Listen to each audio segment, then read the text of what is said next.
Sveiki, šiandien įrašome savo pirmą šio sezono laidą ir ji yra su Liberalų sąjūdžio pirmininkė Viktorija Čmilytė Nilsen. Sveiki, Viktorija. Sveiki. Taip, tai gal pradėkim nuo šiek tiek gilesnio susipažinimo su jumis, tokių trumpų, greitų klausimų. Jeigu tektų tokia galimybė, su kokia istorinė asmenybė rinktumėtės pavakarieniauti? O, čia gana dažnas klausimas ir turiu pasakyti, kad aš vis kitaip atsakinėju į jį, priklausomai, einant gyvenimu į priekį, kažkaip vis keičiasi prioritetai, bet dabar galvoju, kad būtų įdomiausia pavakarieniauti su amžinatilsį Leonidu Donskiu ir pakalbėti apie aktualijas, apie situaciją, apie perspektyvas, tame tarpe ir apie liberaliąją mintį. Kokia jūsų labiausiai klausoma daina pastaruoju metu? Pastaruoju metu, aš sakyčiau, kelios dainos yra, kurias vis perklausau ir eidama pas jūs buvau įsijungus playlistą su dažniausiai klausomomis dainomis.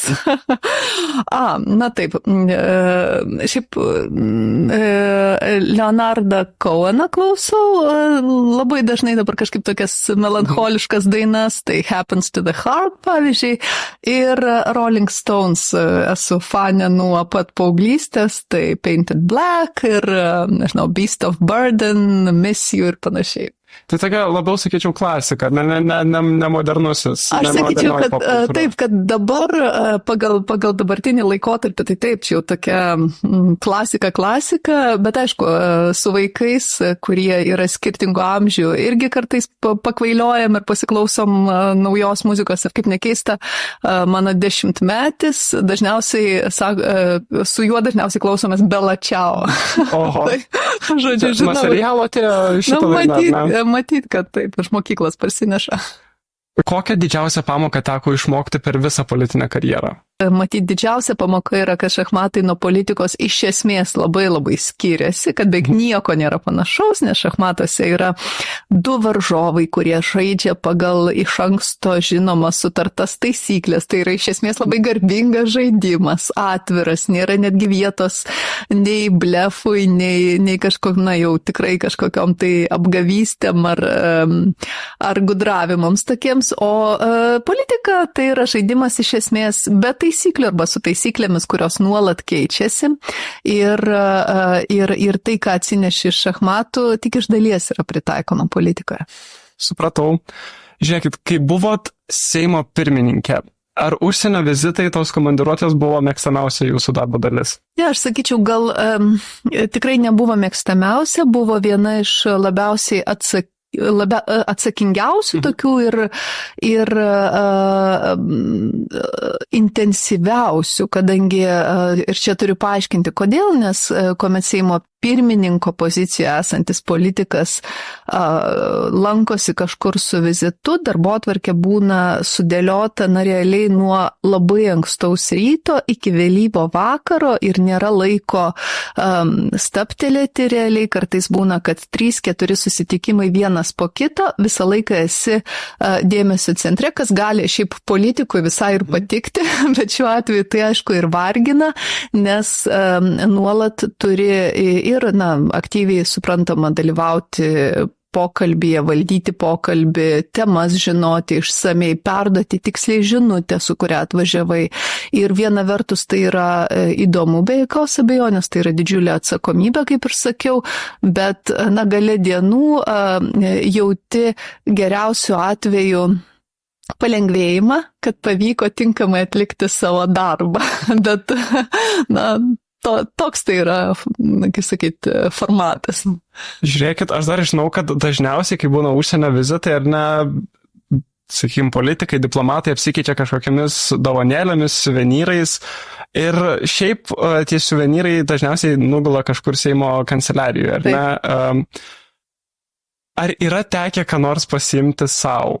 Taip netyčia, nežinau. Na, yra šiaip griežtos taisyklės, kurios reglamentuoja, kalbant apie tuos suvenyrus ar dovanas, kurie turi jau vertę atitinkamą, tai natūralu, tą gauni ne kaip asmuo, kaip pareigūnas, kaip Seimo atstovas. Iš tų dalykų, kurie tikrai įsimintini, tai matyti yra šachmatų lentos, šachmatų figūros, kurias esu gavusi. Mano kolegos, žinojo, kad šachmatai man yra svarbi gyvenimo dalis, todėl galvodami apie būtent kokį suvenyrą padovanoti, dažniausiai ir dovanodavo tai. Na ir dabar vis dar 2 lentos stovi mano kabinete, aš jas kaip ir pasiskolinusi esu iš Seimo, jeigu taip galima pasakyti, tai eksponuojami yra pas mane mano jau kitame darbo, ant kito darbo stalo, bet natūralu, kad galų gale, suprantama, jie lieka Seimo ir tikiuosi, kad galbūt Seimo lankytojai, vaikai, jaunimas ar šiaip lankytojai atėję į Seimą matys tas dovanas ir jiems tai atrodys įdomu. Gerai, bet pavyzdžiui, ne visas dovanas taip galima jas parsivežti, pavyzdžiui, nežinau, kokie būdavo, gal kokio maisto ar gėrimų, nežinau, kaip su jais? Na, kadangi susitikimų tikrai yra buvę labai daug ir čia aš sakyčiau, koks dar yra vienas, galbūt iki galo ir nežinomas toks aspektas Seimo pirmininko ar pirmininkės darbo, kad nuolat turi susitikti ir su Lietuvoje reziduojančiais ambasadoriais, tai tų susitikimų yra ir kada atvyksta, ir kada atsisveikina, ir tokių susitikimų metu irgi kažkokias tai smulkmenas yra įprasta padovanoti ir, žodžiu, apsikeisti kažkokiomis tai smulkmenomis. Tai yra buvę, suprantama, nežinau, ir sūrių, ir kvapnių žvakių, ir dar kažko tokio, tu prasme, įvairovė yra didelė, bet kažkaip, kada tai yra tokios rutinos ir nuolatinių susitikimo sukūry, tai nelabai ir susimastai apie tai ir aš dabar tik tai pradėjau galvoti iš tikrųjų, kokiųgi buvo tokių dalykų, bet, dažniausiai įsimena būtent tie tokie įspūdingi galbūt susitikimai, kaip kad, tarkime, buvo Jungtinėse Amerikos valstijose. Man labai pasisekė, kad tokiu metu buvau Seimo pirmininkė, kad buvo proga susitikti ir su speakerė Nancy Pelosi prieš tai buvusią, ir su Mike'u Johnsonu taip pat, jau ne per seniausiai prieš metus, nepaisant to, kad gauti tokius dvišalius, tarkime, susitikimus yra labai sudėtinga ir netgi neįprasta, bet tiesiog geopolitinė situacija buvo tokia ir Lietuva dėmesio centre buvo pakankamai, kad, tarkim, su Nancy Pelosi turėjome dvišalį susitikimą ir turiu pasakyti, kad tada ne dovanos įsimena, o būtent žmogus, politikas, su kuriuo susitinki. Supratau, ačiū Jums. Gal eikim po truputį prie Seimo rinkimų ir norėčiau pradėti nuo poros klausimų iš Jūsų Mano balsas anketą. Jūs ten buvot užpildžiusi. Kodėl Lietuva neturėtų įteisinti 4 dienų darbo savaitės? Dėl 4 darbo dienų savaitės mano pozicija yra tokia, kad privačiame sektoriuje, jeigu verslas mato galimybę ir mato prasmę tai daryti, tai niekas nedraudžia to daryti. Tai, čia, matyt, neturėtų stebinti mano atsakymas, jis yra iš esmės visiškai liberalus. Beje, atsakydama į šį klausimą, iš tikrųjų šiek tiek ilgiau svarsčiau, kaip žymėti savo atsakymą. Ir paaiškinsiu, kodėl. Nes pati buvau iniciatorė tokio kelių įstatymų projektų paketo, šeimų paketo ir vienas iš pasiūlymų, kuriam Seimas vėliau pritarė, buvo dėl 4 darbo dienų, dėl trumpesnės darbo savaitės auginantiems vaikus iki 3 metų, bet viešajame sektorėje, ne privačiame sektorėje. Ir motivacija buvo tokia būtent, kad paskatintume, kad būtų sukurta daugiau paskatų, daugiau galimybių, daugiau lankstumo, tarkime, moterims susilaukusioms vaikų, šiek tiek anksčiau išeiti iš darbo, jeigu jos to pageidauja, gaunant mainais papildomą laisvą dieną už tą patį užmokestį. Todėl atsakydama į šį mano balsas klausimą, aš dar kartą pagalvojau apie tai, o tai kaip aš turėčiau tiksliai atsakyti, bet, visgi, šiaip 4 darbo dienos yra nedraudžiamos, bet tikrai neturėtų būti priverstinis dalykas, ypač kalbant apie privatų sektorių. Supratau. O kodėl Lietuvoje miškų kirtimai neturėtų būti griežčiau ribojami? Čia, aš sakyčiau, yra dažnas mitas, pastarųjų metų, ypatingai, kurį labai dažnai mačiau socialiniuose tinkluose, kad, tarkime, paimama kažkokia tai nuotrauka plyno kirtimo ir iš to daromos išvados, kad, tarkime, kad Lietuva drastiškai netenka miškų, nors visi skaičiai duomenys sako, kad nepaisant to, kad pastaruosius metus, kelis metus yra kuriami Lietuvoje poligonai, nepaisant to, miškų ir tūris, ir plotas šiek tiek didėjo. Tai viena. Ir antras dalykas, dėl griežtesnio ribojimo mūsų pačių liberalų frakcija ir mūsų ministras Simonas Gentvilas jau buvo, dabar jau laikinai einantis pareigas,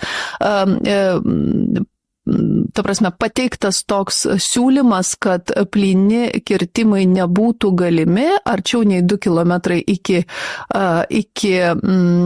gyvenamųjų vietovių, iki miestų ir, tai šitoje vietoje tas sugriežtinimas ar apribojimas yra, manau, racionalus, bet kas yra labai svarbu, kad negalim pasiduoti mitams apie kažkokį tai padidėjusi kirtimą, nes duomenys to neparodo tiesiog. Supratau. Gerai, eikim prie jau rezultatų. Kaip jūs vertinat liberalų sąjūdžio pasirodymą? Nes, vis tiek jisai buvo geresnis negu 20 metais, jeigu žiūrim proporciniai sistemoje toj mūsų. Tai ar nustebino, nežinau? Ne, tai aš tikėjausi tokio rezultato, maždaug jis, tiesą pasakius, neišėjo už ribų to, ką buvau planavusi, ką prognozavau, bet jis buvo arčiau tos optimistinės ribos, sakyčiau taip, nes, maždaug tokią frakciją skaičiaus prasme ir įsivaizdavau, kad turėsime, o dėl rezultato daugiamandatėje, tai taip, jis, kažkiek net ir unikalus, nes pabuvus 4 metus sudėtingų laikotarpių valdančiojoje koalicijoje ir būnant mažesniuoju, ne pačiu mažiausiu, bet vis tiek mažesniuoju partneriu prie labai dominuojančio didžiojo partnerio koalicijos, šiaip yra dažnas atvejs pasirodyti prastai. Tai aš džiaugiuosi, kad mūsų liberalų žinutę žmonės išgirdo, kas dar labai svarbu man kaip partijos pirmininkė, kad palaikymas didmiesčiuose augo, nes vienas iš tokių, viena iš tų kritikų, su kuriomis teko ir man pačiai kaip partijos pirmininkė rinkimų kampanijos metu ir šiaip visus 4 metus susidurti, tai tas, lyg kvesionavimas, ar liberalai apskritai vis dar yra didmiesčių partija ir manau, kad šie rezultatai parodė, kad taip, bet teisybės dėliai, tarkime, Vilniuje kampanijai mes skyrėme tikrai didelį dėmesį ir kitose didelėse miestuose taip pat ir aš pati, nepaisant pareigų Seimo pirmininkės, kurios, aišku, ribojo kampaniją, bet stengiausi maksimaliai daug ir eiti, tiesiog ir į gatves su skrajutėmis, ir įvairiausius renginius, ir, tiesiog maksimaliai aktyvią kampaniją turėti sostinėje, nes manau, kad, liberalios politikos poreikis čia ypatingai didelis ir čia, aišku, yra didelės perspektyvos. Supratau. Žiūrėkit, o tai kaip yra, gal žinot, priežastis, kodėl, sakykime, taip tiksliau, liberalai iš esmės iš tokios balos išlipo sausi, ar ne? Tiek tas LKD, tiek Laisvės partija gan stipriai nukraujavo šitose rinkimuose. Kaip pavyko, nežinau, išlaikyti liberalams? Gal turit priežasčių, kokių gal esat analizę pasidarę partijoje? Aš manau, kad kelios priežastys. Vienas dalykas mums padėjo tam tikras partijos universalumas. Ką turiu galvoje, kad turėjome, kaip ir sakiau, kad buvome tikrai smarkiai susifokusavę į didmiesčius, į Vilnių. Tas matosi per kandidatus vienmandatėse, kurie buvo ir pakankamai ryškus, ir žinomi politikai, ir nauji, bet labai darbštus, tokie atkaklus. Kitas dalykas, mes, aišku, turime stiprių skyrių ir jaunų daug merų, palyginus daug mažesnėse miestuose, kas taip pat suteikia daug erdvės, platformą tokią skleisti partijos žinutę kitur regionuose, tai čia aš paminėsiu, aišku, Tauragę, Trakus, Kaišiadorės, Elektrėnus, mažesni miestai, bet ten mes turime vietos lyderius, kurie tikrai savo darbu, tiesiog žmonės pasiekia ir užkariauja palaikymą būtent savo darbais. Ir kitas dalykas, dar aš manau, kad mūsų tonas darbo per šios 4 metus šioje koalicijoje šiek tiek skyrėsi ir nuo Tėvynės sąjungos krikščionių demokratų, ir nuo Laisvės partijos, gal net smarkiai skyrėsi. Aš pasakysiu, kad buvome visgi dažniausiai matomi kaip nuosaikus į tokį į kompromisą orientuoti, tas kartais būdavo ir prikišama mums kaip silpnybė, bet man atrodo, ir aš tuo esu įsitikinusi, kad dabartiniu laikotarpiu viešoje erdvėje politikoje yra labai daug garsiai rėkiančių, yra labai daug radikaliai pasisakančių ir iš tos pusės, kurią, dabar, tarkime, mes galime vadinti Nemuno aušros pusė, bet ji formavosi per šios 4 metus. Ir iš buvusių valdančiųjų mūsų koalicijos partnerių ir todėl ramaus kalbėjimo, racionalumo, jo vis tiek reikia ir yra tam tikras segmentas visuomenės, kuris tą vertina. Tai aš manau, kad mes buvom autentiški, ta prasme, nebandėm dėl kažkokių komunikacinių priežasčių atrodyti kitaip, negu esam iš tikrųjų. Taip, tai kalbant apie, gal, sakykime, nedidžiuosius, bet garsiuosius, jeigu galima taip įvardinti koalicijos partnerius, ar manote, kad Laisvės partijai gresia pabaiga ir ar liberalų sąjūdis, sakykime, džiaugiasi tokia kaip ir nesėkme, nes, vis tiek greičiausiai, kad liberalus rinkėjas dabar labiau mobilizuosis ir balsuos už liberalų sąjūdį. Aš manau, kad, džiaugsmas tai čia būtų neteisingas iš principo. Ta prasme, politikoje yra konkurencija, bet Laisvės partijos bent jau ta dalis politikų, kurie savo laiku išėjo iš liberalų sąjūdžio, įkūrė Laisvės partiją, tai buvo iš esmės Vilniaus skyriaus didesnė dalis, jie didelė dalimi yra mūsų bendraminčiai ir vertybių prasme, požiūrio į procesus, į valstybės raidą prasme, tai yra liberalų žmonės, tik mes skirtingai matome galbūt komunikaciją, skirtingai matome, kokiu būdu reikia siekti tikslų ir politikoje ir va čia išsiskiria mūsų požiūriai. Todėl aš manau, kad iš tikrųjų Laisvės partijai dabar yra sunkaus apsisprendimo laikotarpis, akivaizdu, pralošus vienareikšmiškai rinkimus, sprendžiant, kas bus naujas lyderis, neturint atramos Seime, ir natūralu ir vyriausybėje, bus didelis iššūkis toliau veikti. Liberalų sąjūdis, iš esmės, yra tikrai atviras liberaliems ne tik žmonėms, kurie nori ateiti ir veikti skyriuose ir tą matome, kad, pavyzdžiui, Vilniaus skyrių jungiasi 10 žmonės dabar pastarosiom savaitėm ir ta dalis mane tikrai labai džiugina, bet mes, aišku, esame atviri ir kai kuriems buvusiems kolegoms ir aš matau, kad, vienaip ar kitaip liberalių partijų istorija Lietuvoje yra tokia kaip upė, kuri vis vingiuoja, tai į kelias pusės išsišakoja, tai po to vėl sugrįžta. Bet akivaizdu viena, kad liberaliai mąstančių žmonių yra nemažas segmentas.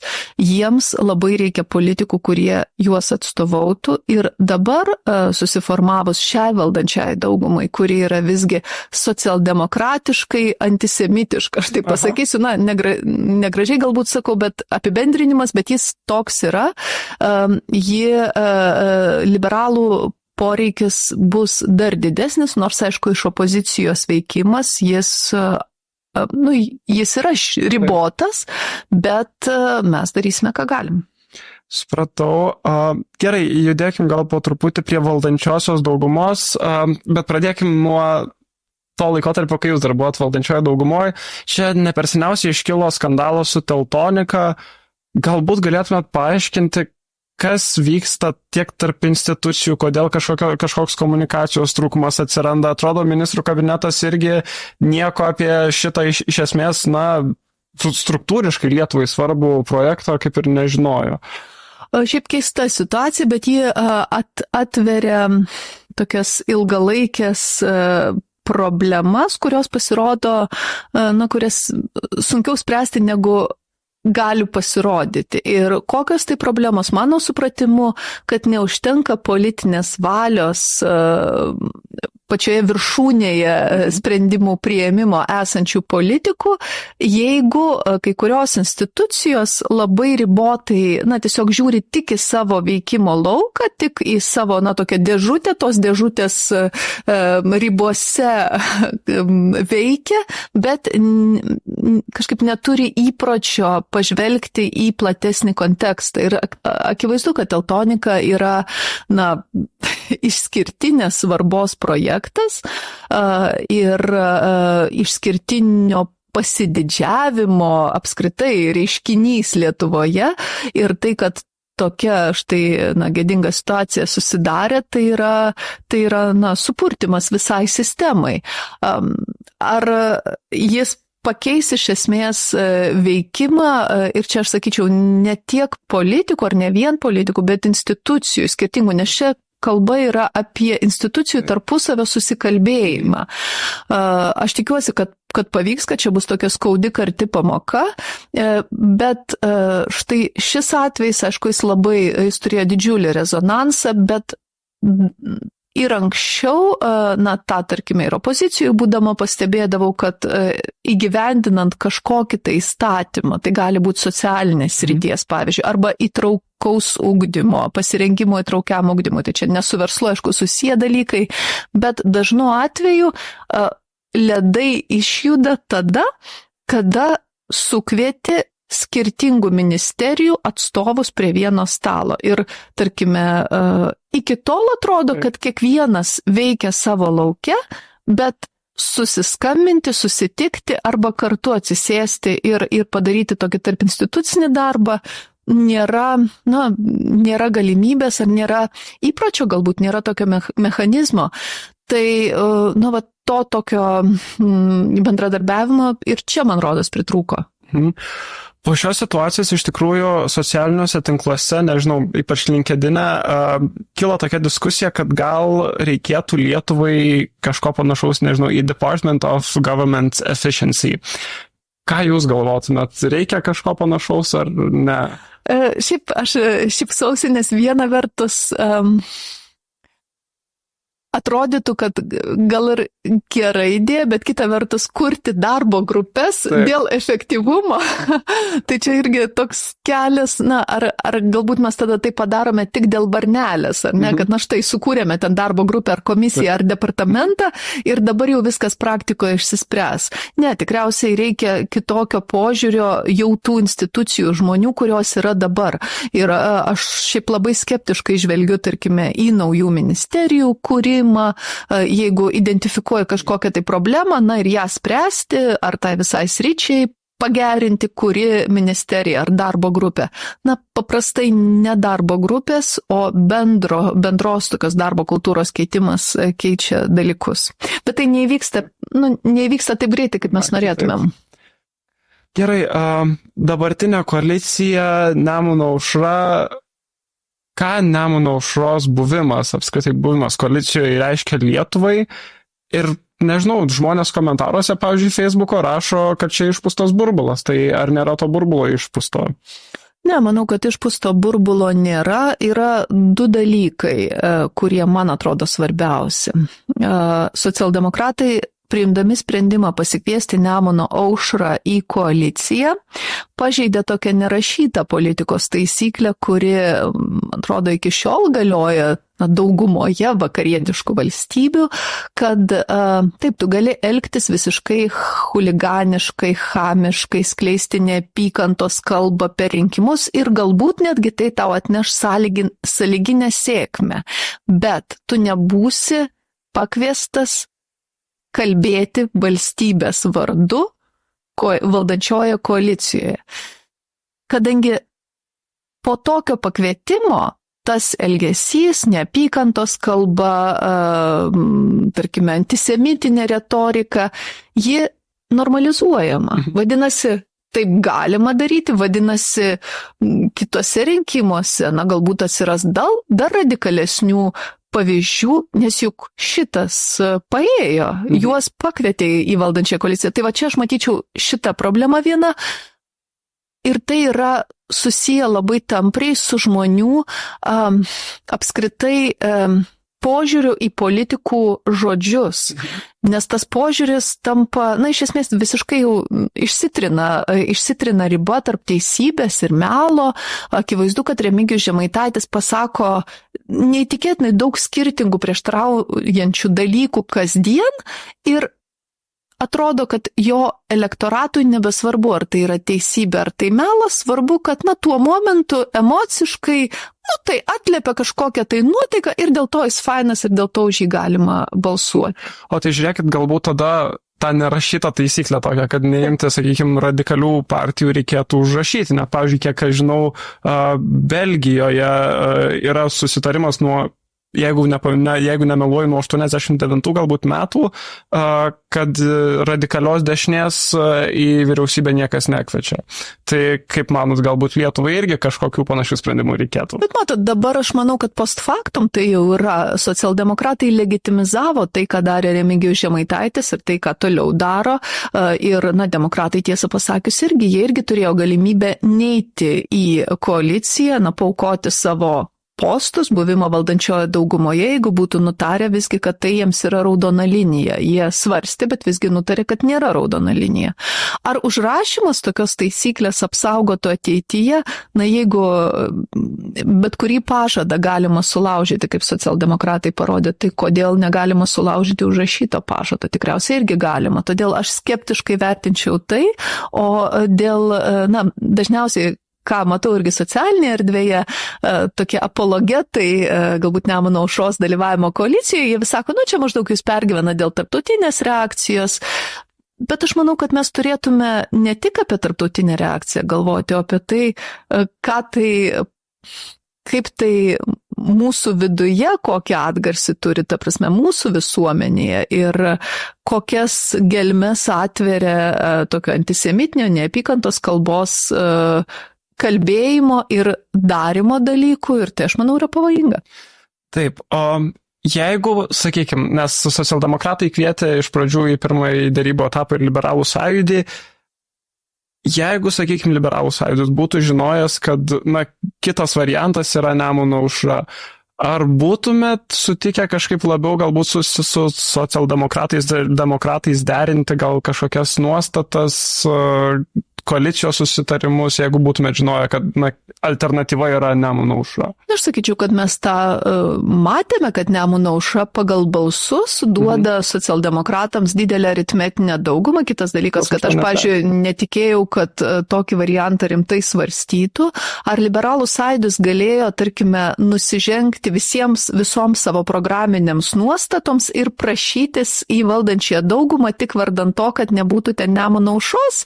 Aš manau, kad tai būtų irgi išdavystė tų žmonių, kurie balsavo už liberalų sąjūdį, nes jei mes rinkimų kampanijos metu savo programoje ir vėliau debatuose kalbėjome apie tai, kad nemanome, kad reikia didinti mokesčius, tarkime, taip, kaip tai mato socialdemokratai, tai, na, tarkime, atsisakymas savo rinkiminių nuostatų pilnumoje taptų vėlgi nesilaikymas savų principų. Ir aš nemanyčiau, kad galima nuimti atsakomybę nuo socialdemokratų, kurie turėjo ne vieną koalicijos formavimo variantą.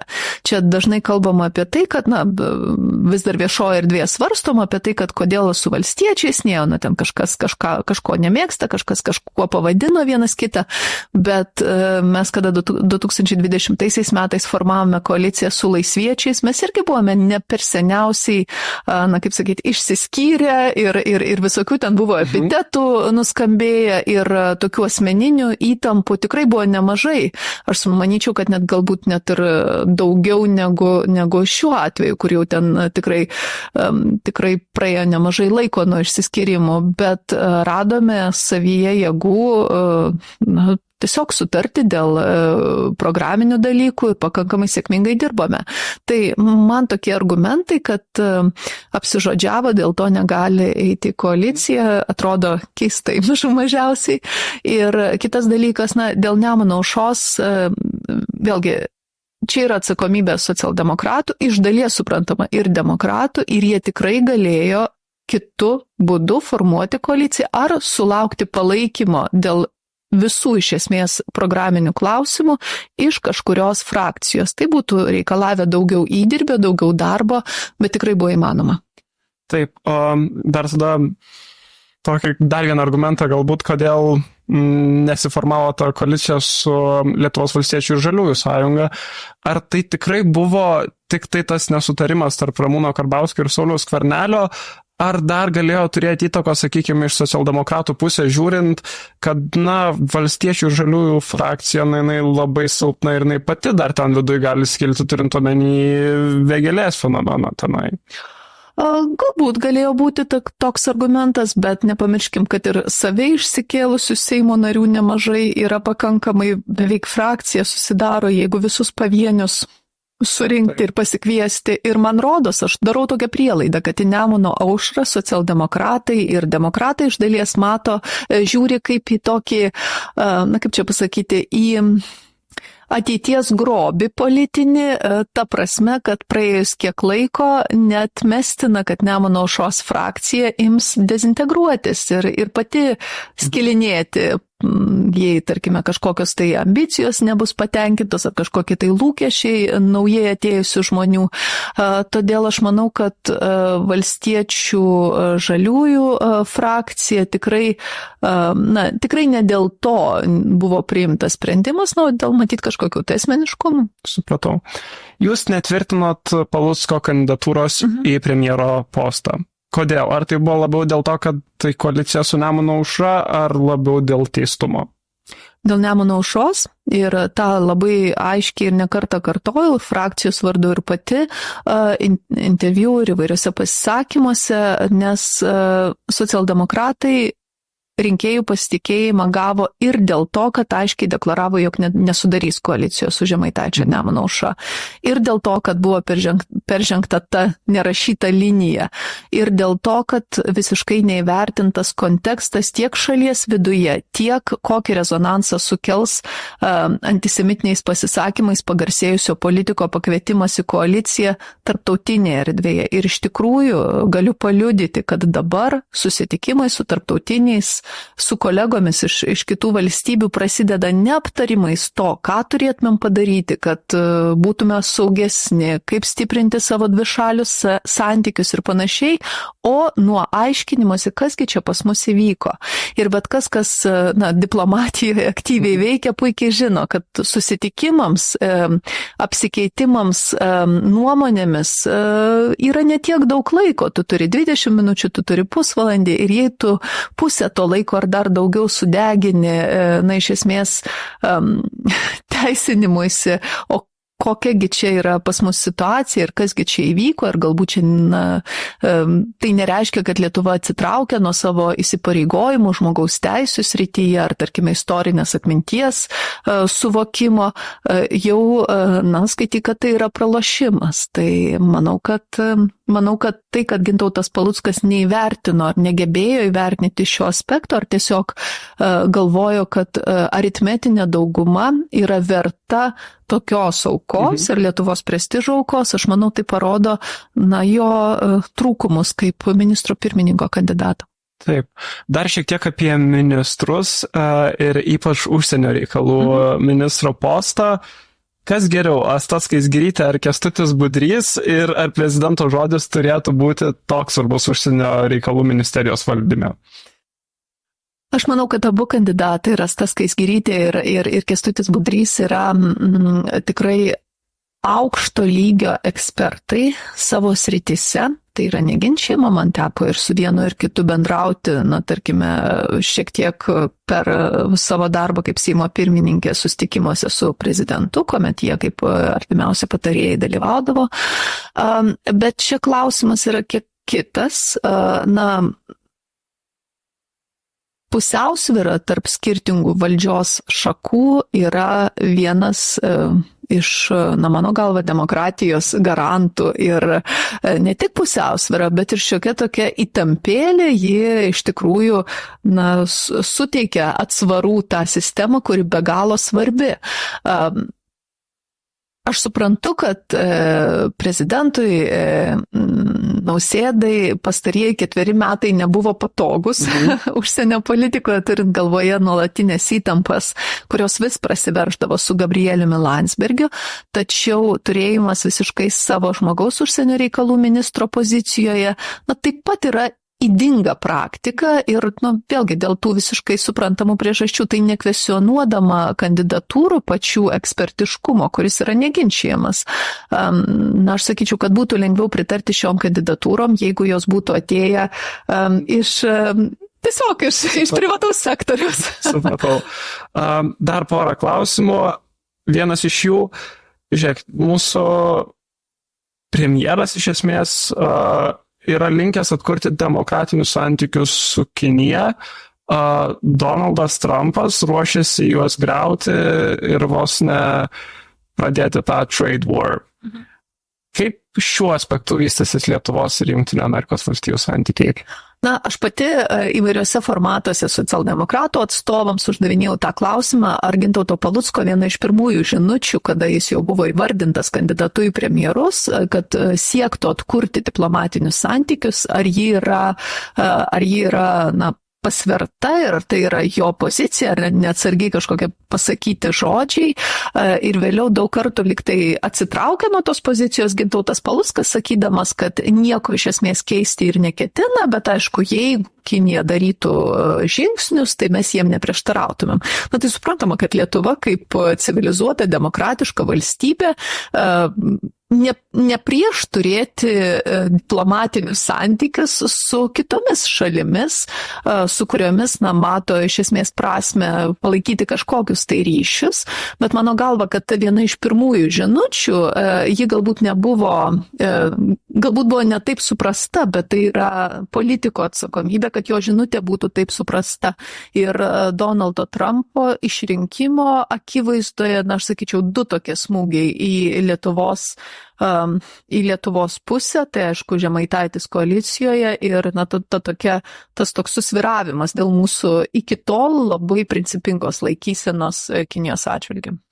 Taip, ir pabaigai tada, būnant opozicijoje, kokias programinės nuostatas yra įmanoma įgyvendinti liberalų frakcijai, kokie būtų pagrindiniai fokusai ir ties kuo dirbtume? Aš sakyčiau, keli dalykai, nors opozicijoje dirbu savaitę, bet jau dalyvavau 2 didelėse konferencijose skirtose žmogaus teisėms. Tai, man atrodo, kad tai yra natūralus laukas, kur liberalai dirbs aktyviai. Tai yra viena linija. Kitas dalykas, kur reikės visų frakcijų dalyvavimo ir liberalai vėlgi bus aktyvus, yra nacionalinis saugumas, gynyba, kur tikrai čia skirčių tarp politikų kuo mažiau bus, tuo geriau. Mes turėtume išlaikyti tą vieningą matymą, kad stiprinimas Lietuvos saugumo yra apskritai visų prioritetas, nes nuo to tai yra fundamentas, ant kurio statysime visą kitką. Toliau aš manau, kad bus ir tokių gynybinių temų, ką turiu galvoj, sakydama gynybinių, kur mums reikės atmušinėti ar mėginti atmušinėti valdančiųjų iniciatyvas, tai čia aš galvoju ir apie švietimo sritį, ir apie sveikatos sritį, mane labai neramina idėjos kažkaip riboti, tarkime, privataus sektoriaus dalyvavimą švietimo srityje, sveikatos srityje, tikrai matome daug galimybių, tarkime, sveikatos paslaugų gerinimui ar prieinamumo didinimui, neatakuojant privataus sektoriaus, o tiesiog, efektyvinant kai kurios procesus ir mažinti eilės galima, ir sveikatą tobulinti ir panašiai, čia aš jau detalės einu.